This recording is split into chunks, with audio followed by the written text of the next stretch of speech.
From Fox 8 Sports, this is the Overtime Podcast. From the Gulf Coast studios in New Orleans, this is the Fox 8 Overtime Podcast. I'm your host, Sean Fazende, riding shotgun as he does each and every podcast. It's Andre Johnson. Junior. Do not forget the Junior. Very important, remember the JR at the end of the name. Before we get into today's content, be sure to like, to share, to rate, to review. If you're watching us on YouTube, do us a favor. Hit that subscribe button, get the bell notification. But when we drop that, fire content. Also, hello to the Gulf Coast Sports and Entertainment Network. Glad you have found us here. Please stay here. We love it here. We know you love it here. Tell your friends about it. Pelican season's about to start, so a lot more stuff happening on this wonderful network known as the Gulf Coast Sports and Entertainment Network. It is Wednesday. Not quite Pelican season yet. Still Saints season. Heading into a week six showdown with the New England Patriots. We've now, detached ourselves a little bit from Sunday's win. And now we look ahead to a team that's, man, it feels like they're an up-and-coming team, doesn't it? It feels like they're a team on the rise, great coach, great culture. Feels like they're a little bit ahead of schedule.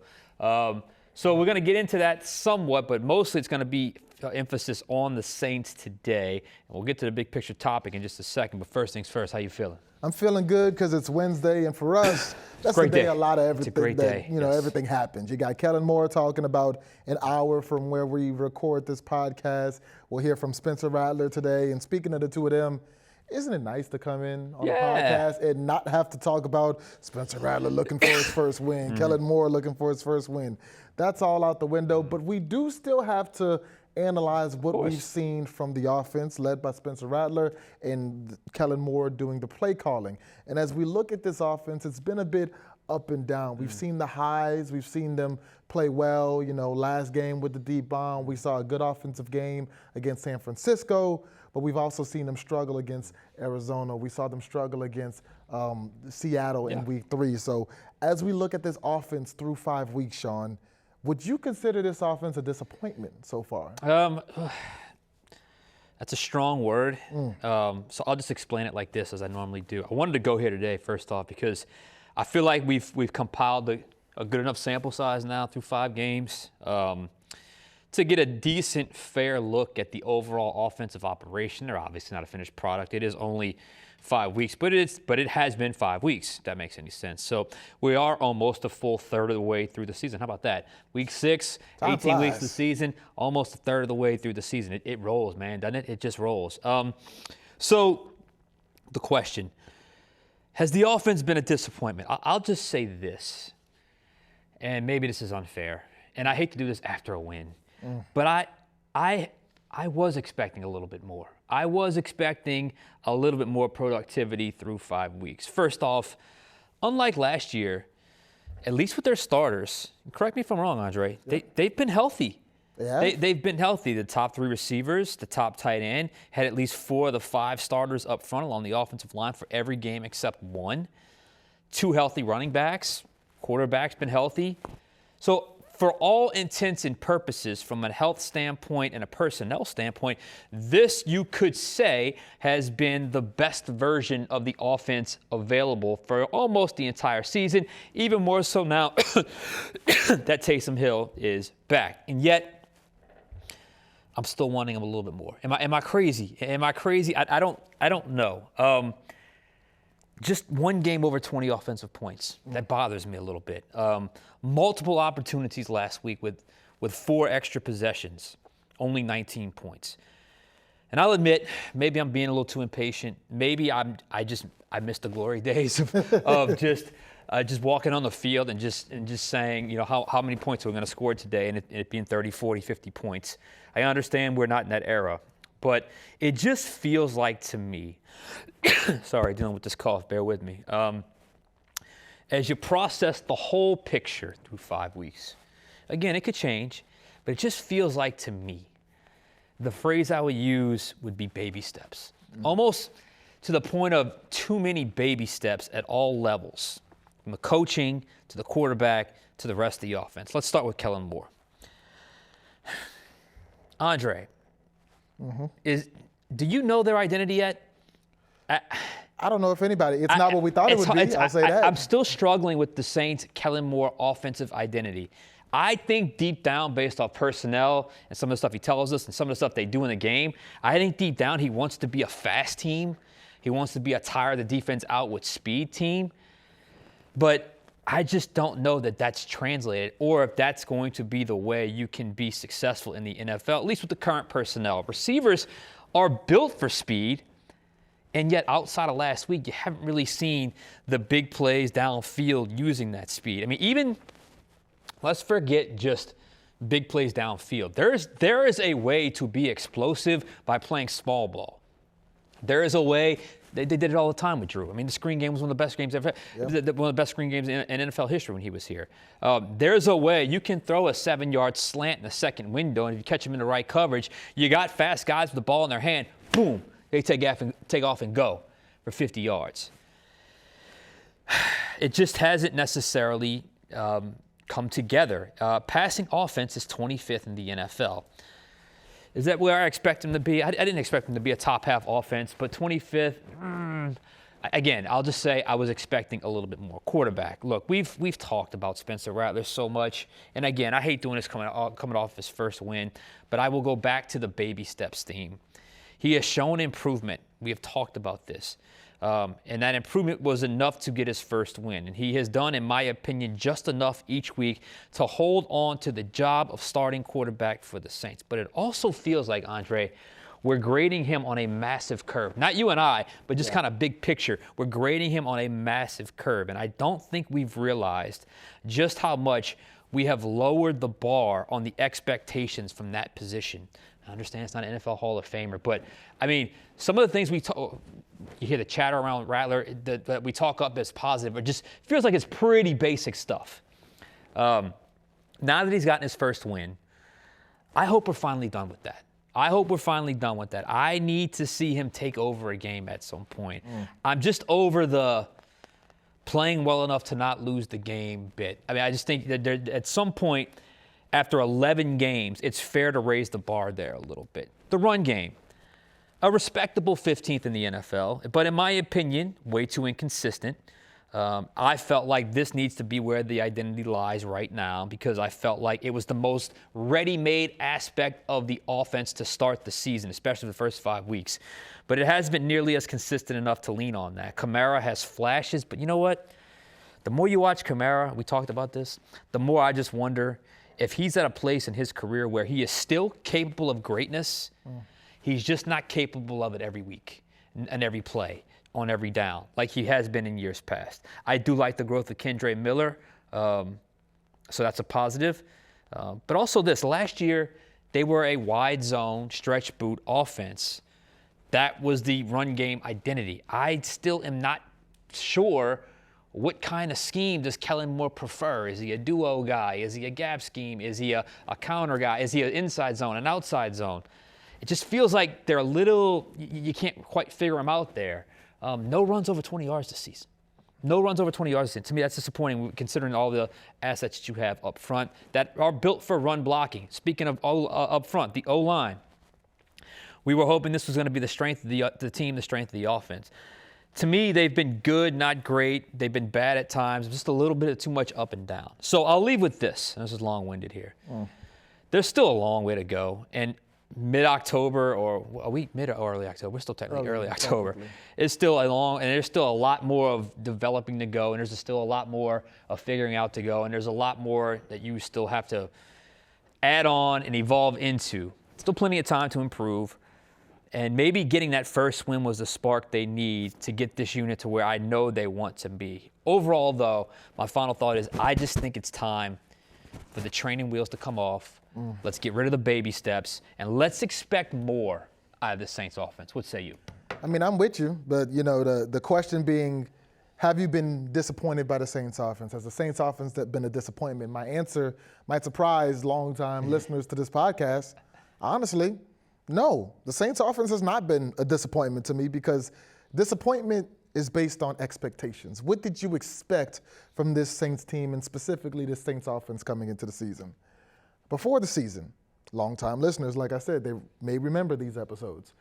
When the schedule came out, both you and I broke it down game by game. I said 4-13. You said 6-11. We had another podcast where we talked about the Saints defense and what we expected out of them. You said you expected them to potentially be a borderline top 10 unit.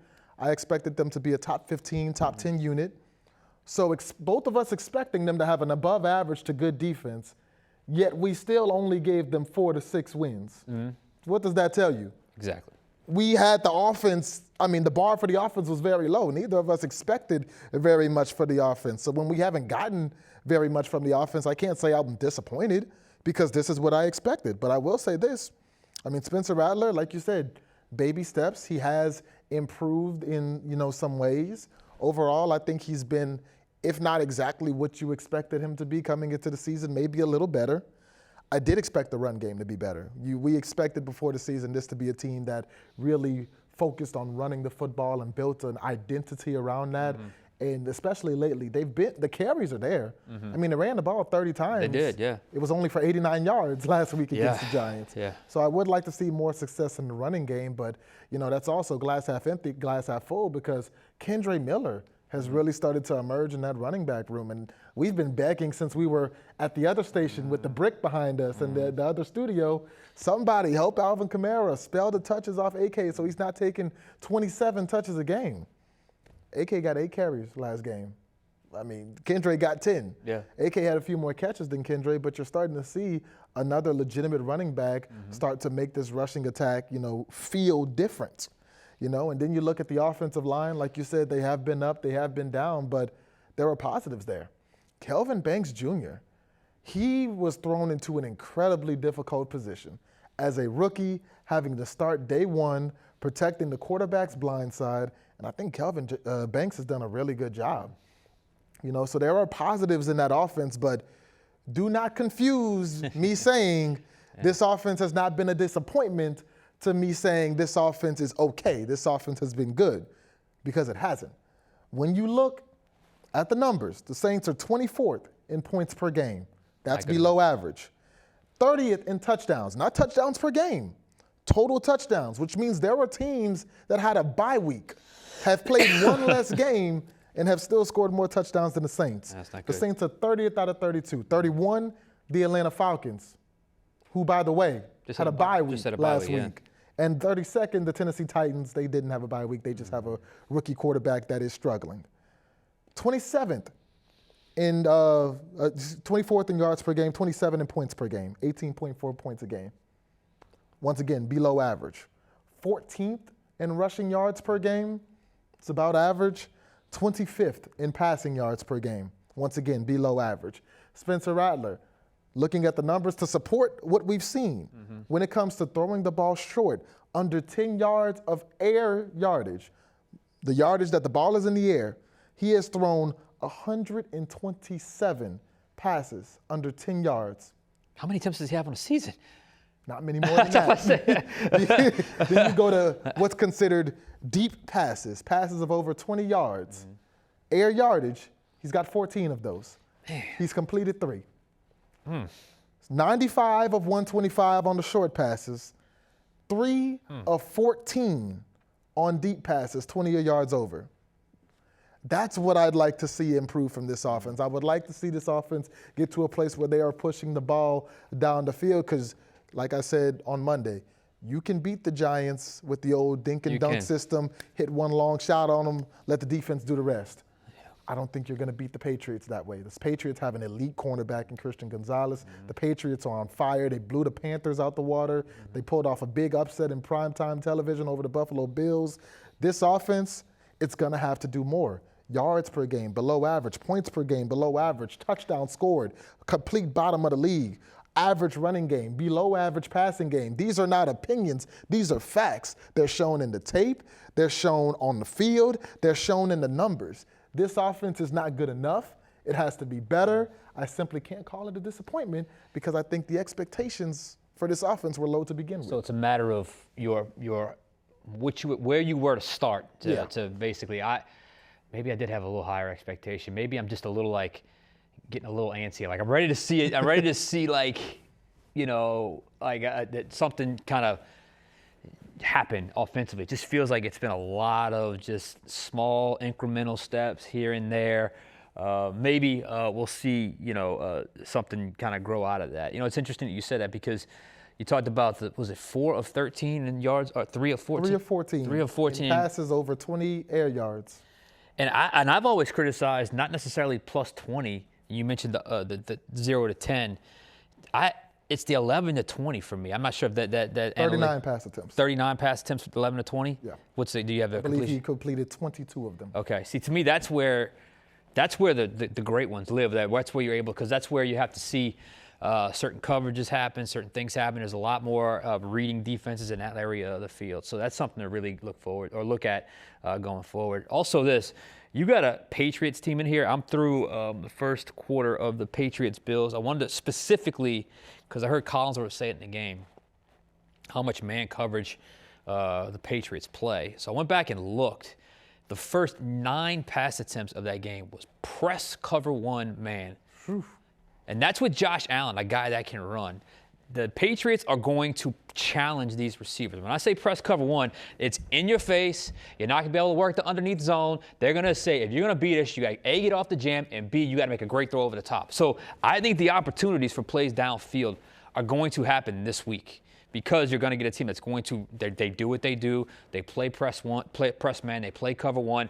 So they will get those opportunities. So to me, this is where, you not just that, you're facing a team that, like I said, first 4 weeks of the season, I think every one of those teams are better than the Saints, especially at that point in the season. Last week was the first time I felt like the Saints were even with, or maybe even a little bit better than. I would swing that needle a little further in the opposite direction with the Patriots. They're better than the Saints, but not so much better that they can't be beaten. They have to play well in certain aspects, which means they have to play well in aspects they haven't done well in all year. One of them being, the biggest one being, getting the ball over the top and downfield. I think the Patriots are going to force them to try to do that this week. Absolutely, because you've got a defensive guy in Vrabel, the head coach over in New England, and he sees what we see. He can look at them. If I can find these numbers, I promise he is aware of these numbers as well. And, he's going to say, all right, we'll take the short passes from you. This is the team that can do it. Like I said, they've got a spectacular cornerback that I would imagine would follow Chris Olave, who was the target of many of these short passes. They're going to say, okay, we're going to press you. We're going to take that short stuff away. You're going to have to throw over the top. Now, Spencer Rattler had 2 good throws over the top in pretty tight coverage in the San Francisco game. Good throw over the top last game against the Giants, although Rashid Shaheed was wide open. Yeah. You almost couldn't miss that throw. Right. He's going to have to make some big tight window throws, intermediate throws, deep throws to beat the Patriots. If he can do that, he can pick up his second win and really start to gain some steam and lose some of the whole, talk about who's behind him. Right. So this is a big opportunity for him, a big opportunity for the offense. It's going to be a big test against a good defense that we've seen gave Josh Allen, the reigning MVP, headaches.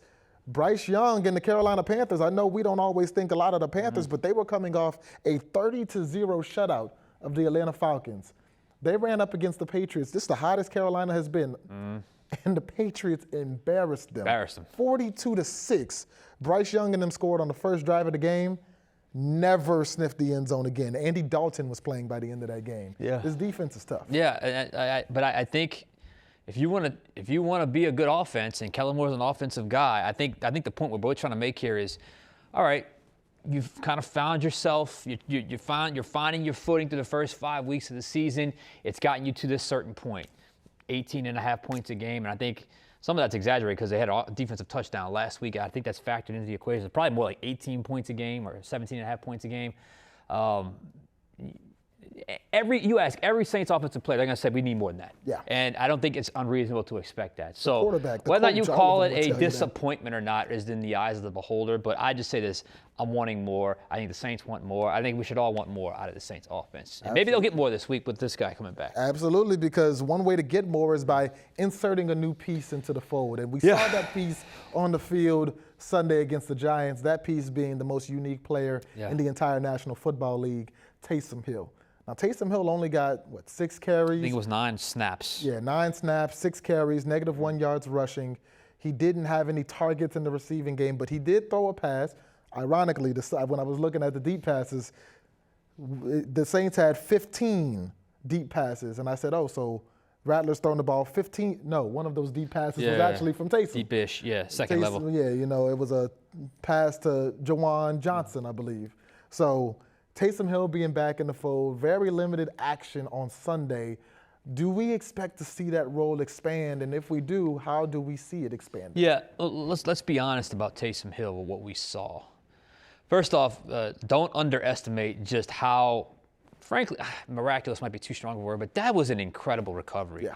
His rehab, he attacked that rehab incredibly because I didn't think there was a shot he'd be back for week 5.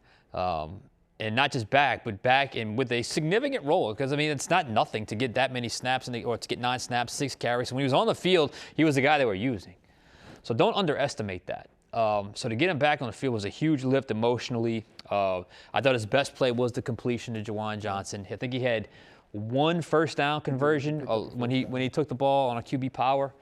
But I think if you're realistically looking at Taysom, he was a little rusty. He was probably a step slower than we're used to seeing him.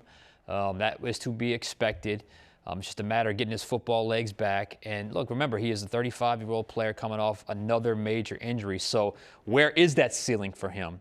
I still think that's a legitimate question to ask. We probably won't know that for a couple of more weeks, because I could still see, you saw 9 snaps this past week. If the game is relatively competitive, I could see him up to 15, 20 snaps, maybe in the neighborhood of 6 to 8 touches, maybe a throw here and there. He still does the punt protector thing. I'd like to see him rush punts as well, because he's been a great punt blocker in all his years here.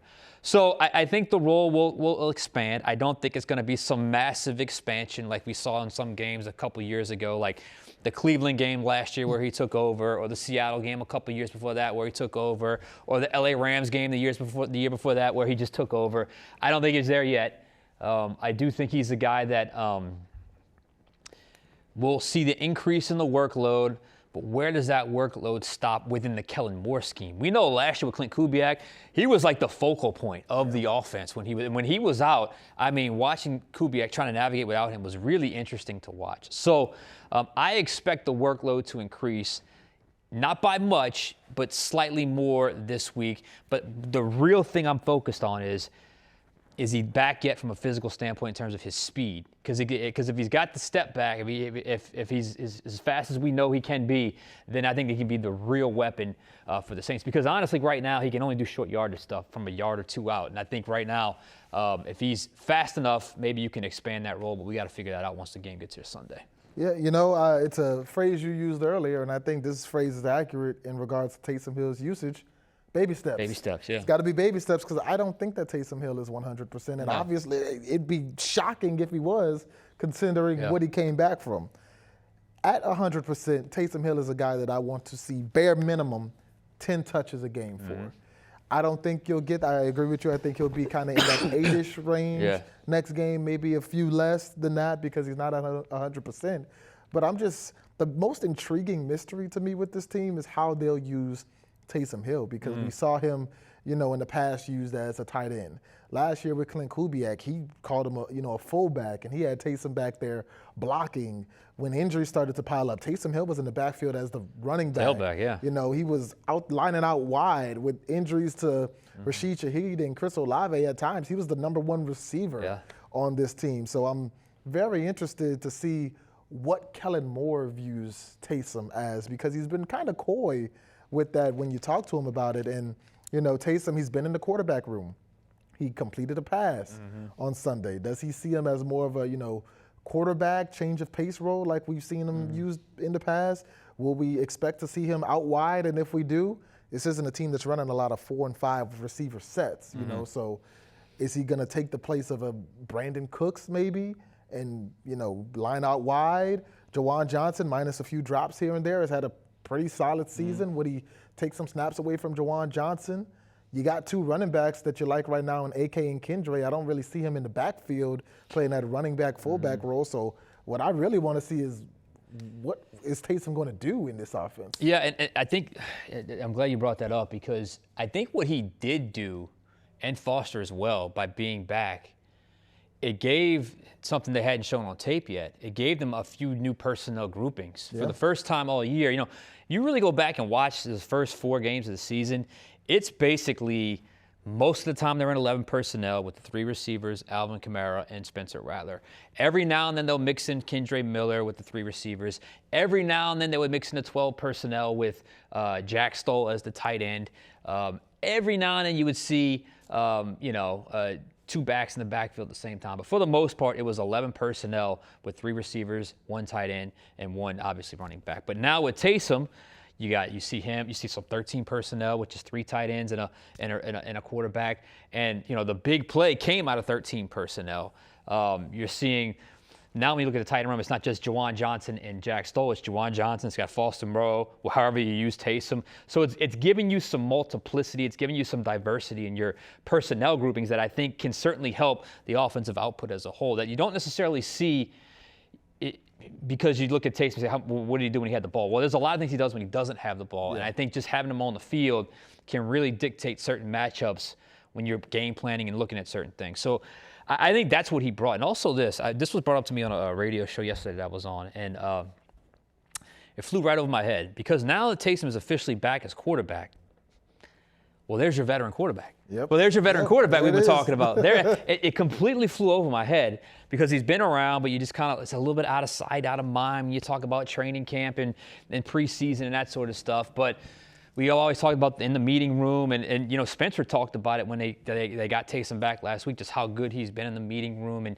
sometimes you need a translator from coach to quarterback, especially young quarterback, a veteran that's been there that understands the ins and outs, has been in a lot of offenses. So I think just his presence is a net positive, and I think he's added to some value, not just when he touches the ball, but just being in the building. So hopefully that momentum can continue, and they can really find a way to kind of weave him in, and they can be successful with him. Yeah, and he adds a lot to the creativity that we know Kellen Moore wants to really get into. All right, we got to go. That was quick. Andre Johnson Jr., Sean Fazende. We'll catch you guys next time on Overtime.